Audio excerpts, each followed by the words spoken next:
Hello dear students, आज मैं आप लोगों के लिए काफ़ी important truth value table mathematical logic में जो हम ट्रूथ वैल्यू टेबल यूज़ करते हैं तो very very important truth value table लेकर आई हूँ। तो ये इंपॉर्टेंट किस प्रकार से है ये बताने से पहले मैं आपसे रिक्वेस्ट करूँगी कि अगर अभी तक आपने चैनल को सब्सक्राइब नहीं किया है तो चैनल को सब्सक्राइब कर बेल आइकन बटन को प्रेस कीजिए ताकि इसी प्रकार के इंपॉर्टेंट वीडियो के नोटिफिकेशंस आपको सबसे पहले मिलते रहे। एंड लाइक एंड शेयर करना नहीं भूलना है। तो डियर स्टूडेंट्स, आप लोगों से मैं बता दूं कि ये जो टेबल है ये मैंने बनाया है वो आप लोगों के लिए इंपॉर्टेंट क्यों है। ये वाली जो टेबल है ये कंसोलिडेटेड टेबल है जो आपको कहीं पर भी नहीं दिखाई देने वाली है, आपको कोई भी रेफरेंस बुक में नहीं मिलेगी और अभी तक मुझे नहीं लगता है कि किसी भी टीचर ने ये कंसोलिडेटेड ट्रूथ वैल्यू टेबल तैयार कर आप लोगों के साथ शेयर की होगी। क्योंकि ये जो ट्रूथ वैल्यू वाली टेबल अगर आपने याद कर ली तो जो आपके टेक्स्ट बुक में आप लोगों को 4 वेरियस टाइप के जो 4 तरीके के जो ट्रूथ वैल्यू टेबल प्रिपेयर करने बोल रहे हैं, कंजंक्शन को लेकर, डिसजंक्शन को लेकर and conditional statement and bye conditional statement को लेकर, तो वो आपको याद करने की जरूरत नहीं। अगर आपको ये याद हो गया, ये काफी आसान ट्रिक है। जस्ट आपको ये टेबल तैयार करनी है, उसके बाद में आप हमेशा के लिए है ना ये जो ट्रूथ वैल्यू रिलेटेड जो भी सम होंगे वो 100% आप करेक्ट करेंगे, ये मेरी गारंटी है। लेकिन आपको प्रॉमिस करना है कि ये आपको अपने तक सीमित नहीं रखना है, अपने फ्रेंड्स के साथ भी जरूर शेयर कीजिएगा। क्योंकि सब जो है वो यूट्यूब चैनल की हेल्प से स्टडी नहीं करते हैं, काफ़ी जो है वो क्लासेस ज्वाइन करके रखे तो क्लासेस के नोट्स के ऊपर डिपेंडेंट रहते हैं। तो आप लोगों को ये जरूर अपने फ्रेंड्स के साथ भी शेयर करना है ताकि उनको भी हेल्प हो जाए।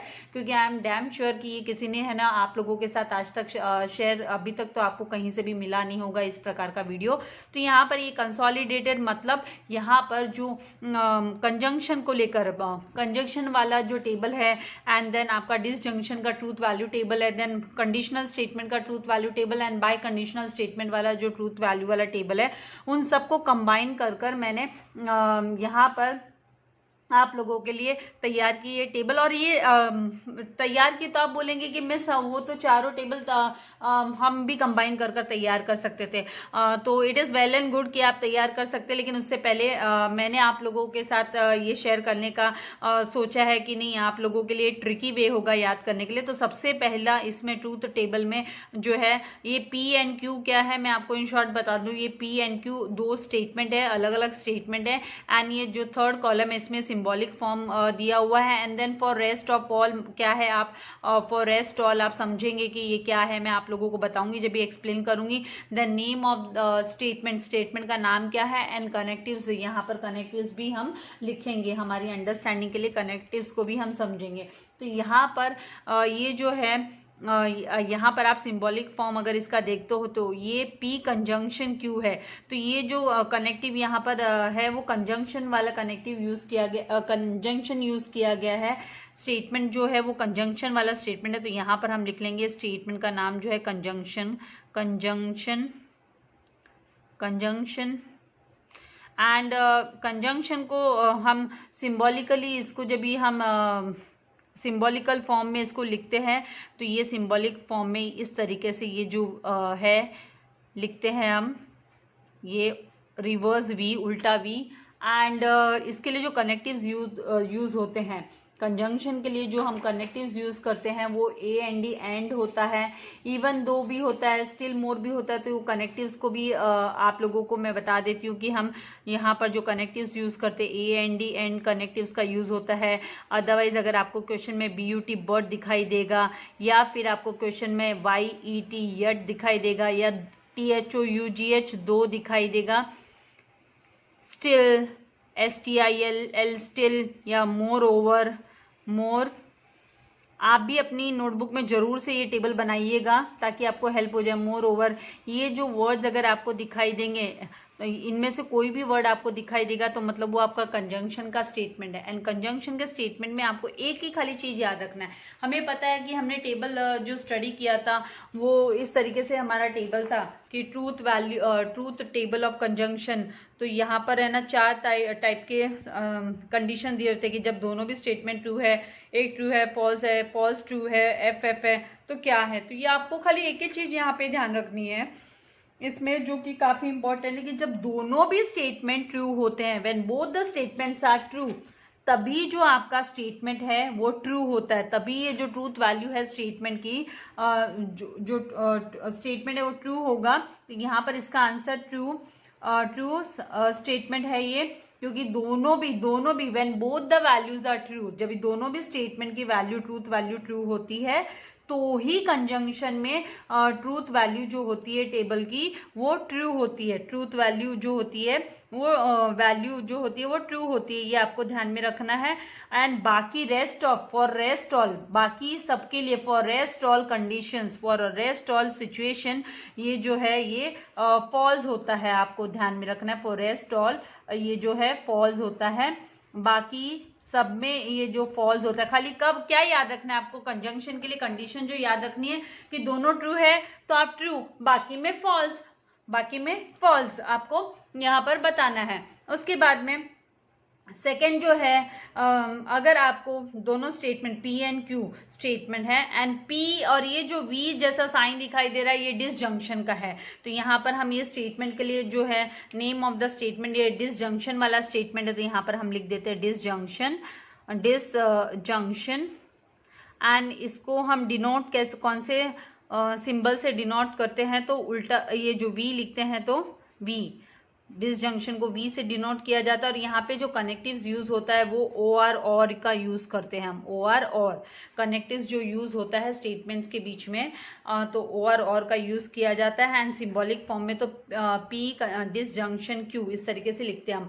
तो इसमें डिसजंक्शन वाले में आपको खाली एक ही याद रखना है कि जब आपका दोनों भी स्टेटमेंट फॉल्स है, when both the statements are false, जब दोनों भी स्टेटमेंट फॉल्स होता है तो ही आपका जो स्टेटमेंट है वो जो ट्रूथ वैल्यू है वो फॉल्स होगी। दोनों भी स्टेटमेंट फॉल्स होने पे ही ट्रूथ वैल्यू फॉल्स होगी, अदरवाइज बाकी की जो सिचुएशन है, अगर दोनों ट्रू है या एक ट्रू फॉल्स है या एक फॉल्स ट्रू है, तो उस कंडीशन में जो आपका ट्रूथ वैल्यू है वो ट्रू होगा, ट्रूथ वैल्यू जो है वो ट्रू होगा। इसको आप एक बार ये वीडियो देखने के बाद में आप एक टेबल ड्रॉ कर इसको समझिएगा, समझने की कोशिश कीजिएगा। मैं डेफिनेटली 100% गारंटी से बोल सकती हूँ कि आप लोगों को ये काफ़ी आसान और इफेक्टिव तरीका लगेगा याद करने का।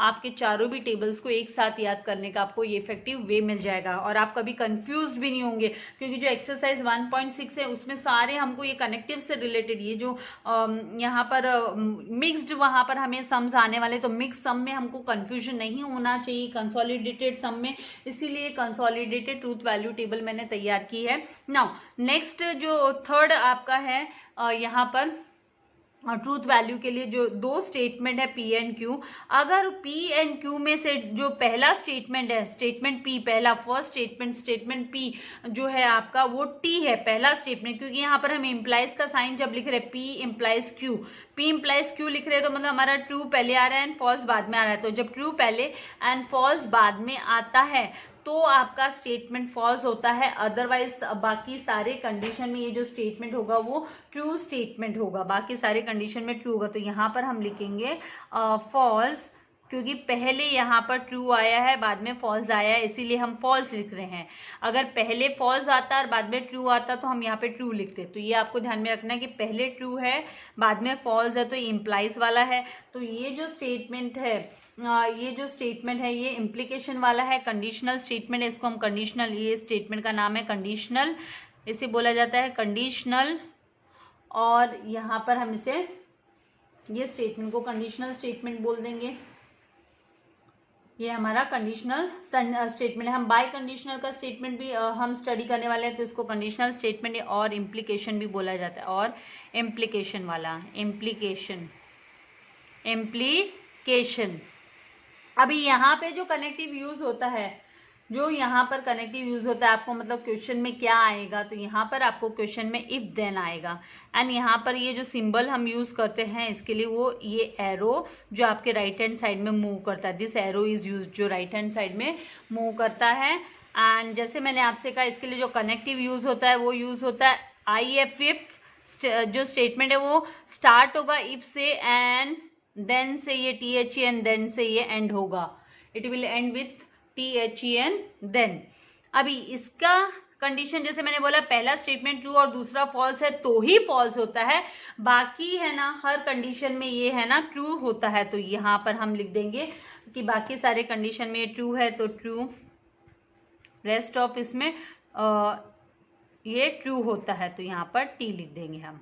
फॉर रेस्ट ऑल, तो यहाँ पर फॉर रेस्ट ऑल का मतलब है बाकी के बचे हुए जो भी कंडीशंस है उसमें ये जो है ट्रू होता है। ओनली आपको याद क्या रखना है कि भाई इम्प्लीकेशन वाले स्टेटमेंट में, कंडीशनल स्टेटमेंट में खाली पहला स्टेटमेंट ट्रू और दूसरा फॉल्स है तो फॉल्स आएगा उसका वैल्यू, ट्रूथ वैल्यू, अदरवाइज है ना ये ट्रू ही रहने वाला है।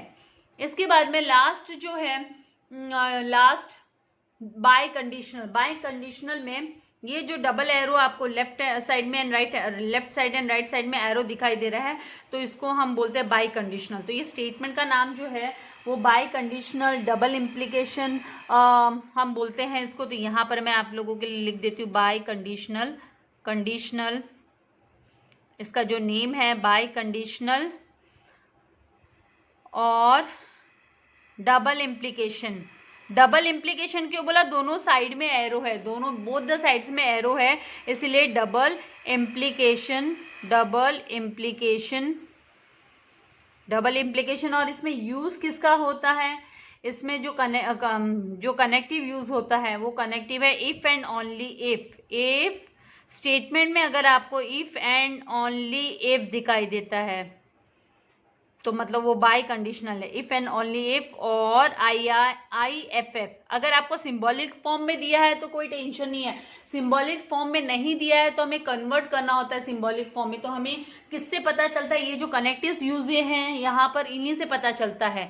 इफ एंड ओनली इफ आया मतलब IFF है तो मतलब बाय कंडीशनल हुआ। अभी बाय कंडीशनल में आपको ट्रूथ वैल्यू फाइंड आउट करने के लिए आपको क्या ध्यान में रखना है वो इस तरीके से है कि जब डबल इम्प्लीकेशन है और आपका statement P and statement Q, statement P and statement Q दोनों भी ट्रू है तो उसी कंडीशन में आप है ना ट्रू लिखोगे, उस कंडीशन में आप ट्रू लिखोगे। एंड साथ में इसमें फॉल्स को लेकर भी, साथ में बाय कंडीशनल में फॉल्स स्टेटमेंट को लेकर भी क्या है कि अगर दोनों भी स्टेटमेंट फॉल्स है, दोनों भी स्टेटमेंट फॉल्स है तो भी आपकी जो ट्रूथ वैल्यू है वो बाय कंडीशनल में ट्रू आएगी। याद क्या रखना है? दोनों ट्रू है तभी ट्रू एंड दोनों फॉल्स है तभी ट्रू। बाकी के जो अगर फॉल्स ट्रू है, ट्रू फॉल्स है तो उस कंडीशन में फॉल्स लिखते हैं हम। तो ट्रू ट्रू है तो ट्रू आने वाली है, फॉल्स फॉल्स है तो भी उसकी जो ट्रूथ वैल्यू है वो ट्रू आने वाली है। इस तरीके से लेना है। और बाकी के जो है उसमें आपकी जो वैल्यू होगी, ट्रूथ वैल्यू जो होगी वो फॉल्स होने वाली है, अदर इसमें इसकी ट्रूथ वैल्यू फॉल्स रहने वाली। तो इस तरीके से आप लोगों को इस चीज को समझना है। 2-3 बार इसको आप गो थ्रू करोगे और आप अपने नोटबुक में नोट डाउन करोगे तो डेफिनेटली मुझे गारंटी है कि आपको है ना आगे जब हम 1.6 एक्सरसाइज करेंगे तो आपको कोई प्रॉब्लम आएगी नहीं। वहां पर आप क्विकली जो है टेबल अपनी जो आंसर्स है वो प्रिपेयर कर लोगे, कोई तकलीफ नहीं होने वाली है। आई होप आपको काफ़ी मदद मिलेगी इस कंसोलिडेटेड टेबल से। आपको चाहिए तो आप इसके स्क्रीनशॉट ले सकते हैं। एंड जैसे मैंने आपसे कहा मैथ्स को हम हवा में या खाली बातों में नहीं कर सकते, उसके लिए हमें प्रैक्टिस करनी पड़ती है। नोटबुक ओपन कर कर हमें सॉल्व करने होते हैं तो ज़रूर से सॉल्व कीजिए एंड प्रैक्टिस करते रहिए। आप ज़्यादा टाइम ना गवाइए, मई मंथ भी एंड होने आ रहा है तो आप अपनी तैयारियां शुरू कर दीजिए। आप ये मत देखिए कि इस साल के जो 12th के बच्चे थे उनका तो अभी तक बोर्ड एग्जाम नहीं हुआ है। ये सारे हमें पता है, ये बड़ा डिफिकल्ट टाइम है, सभी के लिए है। बीइंग अ टीचर हम लोगों के लिए भी है, आप लोगों के लिए भी है, और ये मैं समझ सकती हूँ। लेकिन हमें हमारी कोशिश हमेशा करते रहना चाहिए, हमारा जो कर्म है वो करते रहना चाहिए। बस इसी के साथ वीडियो को एंड करूँगी। वीडियो को लाइक करना एंड शेयर करना नहीं भूलना है। Thank you very much. God bless you all dear students.